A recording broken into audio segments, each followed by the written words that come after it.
گھر کی مالکن اور ملکہ ہے۔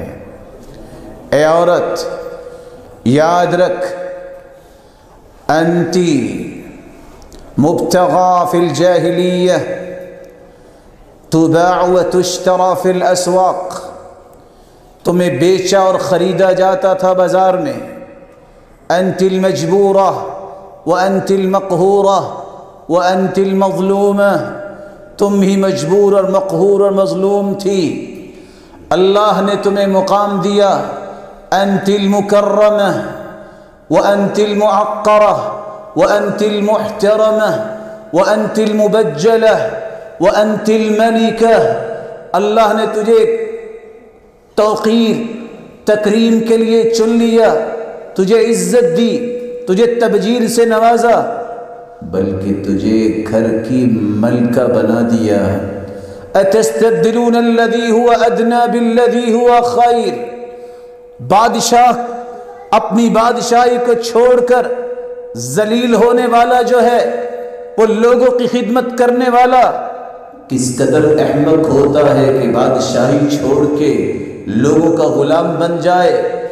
شریعت نے تمہیں مقام دیا ہے تو کس وجہ سے؟ جہاں تمہیں مقام دیا ہے وہاں اس کے تقاضے بھی ہیں۔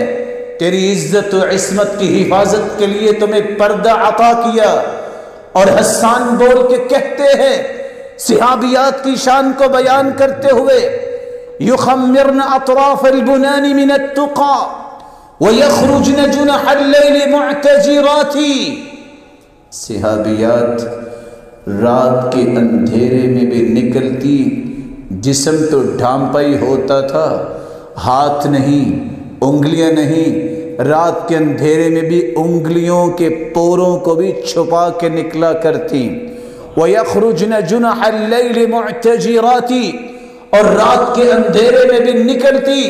يُخَمِّرْنَ أَطْرَافَ الْبُنَانِ مِنَ التُّقَى، تقوی کی حالت یہ تھی کہ اللہ عز جلال پر ایمان تھا اور اس عظمت پر ایمان تھا۔ وہ رات کی تاریکی میں بھی نکلتی تو دنیا کا کوئی شخص ان کو پہچانتا نہیں تھا، یہ کون سید زادی جا رہی ہے۔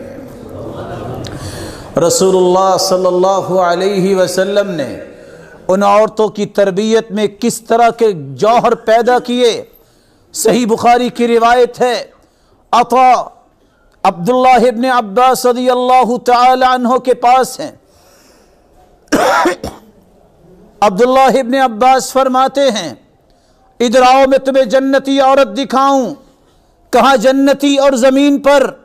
کہا جی ہاں، یہ عورت اللہ کے رسول صلی اللہ علیہ وسلم کے پاس آئی تھی اور آ کر کہتی ہے، یا رسول اللہ انی اسرع، مجھے تکلیف ہے، پچھاڑی جاتی ہوں، ایپیلیپسی کی تکلیف ہے، مرغی کا دورہ پڑتا ہے، کچھ پتہ نہیں چلتا میں کہاں ہوں، دعا فرما دیجیے۔ رسول اللہ صلی اللہ علیہ وسلم نے انہیں دو آپشن دیے، فرمایا سنو، کہتی ہو دعا کر دیتا ہوں اللہ شفا دے دے گا، اگر کہتی ہو صبر کر لو اس بیماری پہ میں جنت کی خوشخبری دے دیتا ہوں۔ اس نے سوچا آج نہیں تو کل، آخر تو موت آنی ہے۔ سوچنے کے بعد کہتی ہے، یا رسول اللہ بل اصبر، نہیں مجھے یہ سودا اچھا لگتا ہے، میں صبر کا وعدہ کرتی ہوں، تم اللہ کے پیارے پیغمبر آپ مجھے جنت کی بشارت دے دیجئے۔ بشارت مل گئی، جنت کا سودا ہو گیا، وہاں سے چل پڑی۔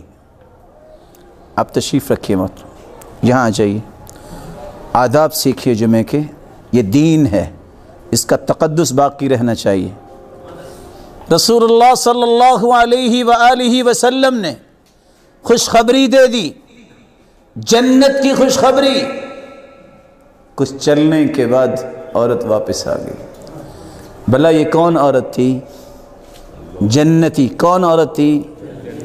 سچ بتائیے کہ جس کو جنت کی بشارت مل جائے کو باقی چیز رہ گئی ہے؟ پھر واپس آئی، کہتی ہے یا رسول اللہ